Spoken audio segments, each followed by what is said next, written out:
What's going on, Cougar fans? I'm Dave Dimling here, accompanied by the softball coach and honorary softball coach. How's it going, guys? Good, thank you. Yeah.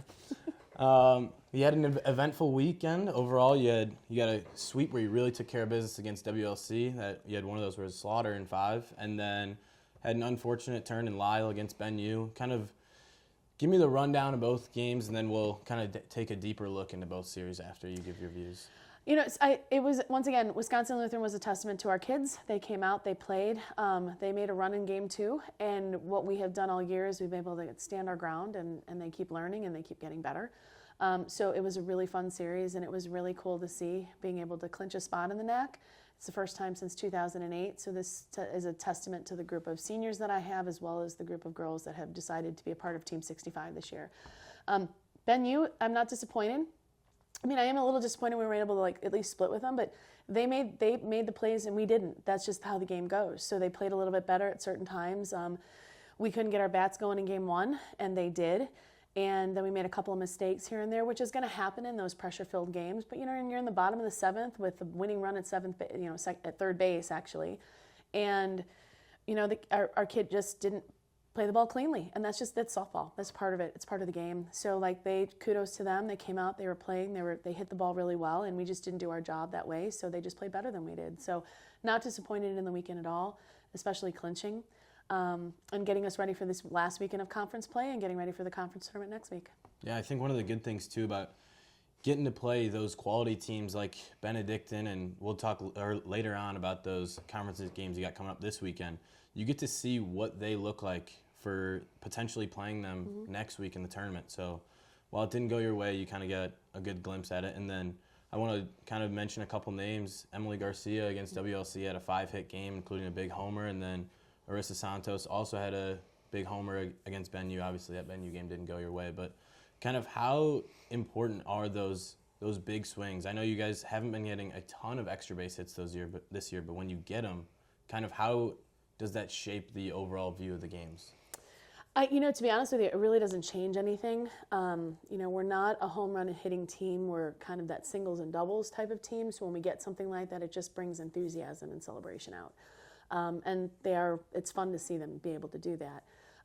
But it doesn't define anything that we're trying to accomplish. It just means that those girls did their job at that point in time, each one of those athletes. And Em has been having a phenomenal year, having started the year on the injured reserve and coming back. And Arissa hasn't had the type of year that she's wanted, but the little things that she is doing behind the scenes to help us be successful, whether that's in the weight room or that's talking with her teammates outside of softball or whatever that case may be, it's just she's led the way in that. So even though her numbers might not be the same, she's been really superb for us at shortstop and just making the plays when we really need them. So I'm also going to give some shout outs to a couple of our pitchers. Alyssa Lopez came in and had a phenomenal game against Wisconsin Lutheran, and then Eden and Morgan and Megan and Ash came in and shut it down. And so we've had this whole staff of people that have been able to come through for us this year. Alyssa Campos, another one who's played, not only she's pitched and done a phenomenal job, but also played a phenomenal third base for us. We just have young kids standing up and taking care of it. So when you have those big hits that come by kids that you want to swing the bat like that, it's not something you expect it from Arissa, even though she's struggling, but in the same sense, it was hit pretty well. It got us back in the game. We just didn't have timely hits that came in the Ben U games the next day. With Em getting that hit, we still had the timely hit. So just doesn't affect anything that we're doing. We just pass the bat. Definitely. That's the fun part, passing the bat. Of course. Now looking ahead to next week, you got 2 really big series going against the 1 seed right now in Dominican and the 2 seed in CUW. They're both perennial candidates to kind of take home that trophy for the NAC. Dominican won it last year. CUW won it in 22 and 23. Senior Day is on Saturday against Dominican. Are the emotions going to be high naturally, or is it kind of just we still got to do our job and focus on the games, or it can be both? It can be all the above. I think it's everything. I think senior days are always emotional anyway. We have lots of family that are in. Callie Tierney's family's in. She's got a ton of people in. So first time for her mom being on campus and seeing her and being able to walk down the aisle or the walk across the stage at graduation as well as senior day. So I think that's a really cool thing.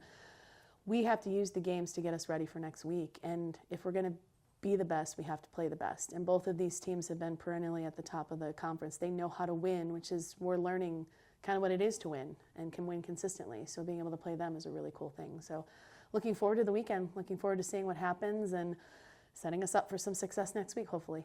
Yeah, definitely. I think one of the crazy things that you got going too is there isn't a single seed quite locked in right now. Mm-hmm. Dominican most likely will be the one as they have a series against Alverno on Saturday. But other than that, I mean, you could find yourself being the 2 seed or kind of anywhere throughout. Yeah. So are you guys thinking about how important it is to get any of those buys, or it's kind of just play the game and see where the chips fall? I'm not going to change anything. We're just going to go play the game. If we come out and play the way we're capable of playing, we've surprised a lot of people, and that's what we'd like to do.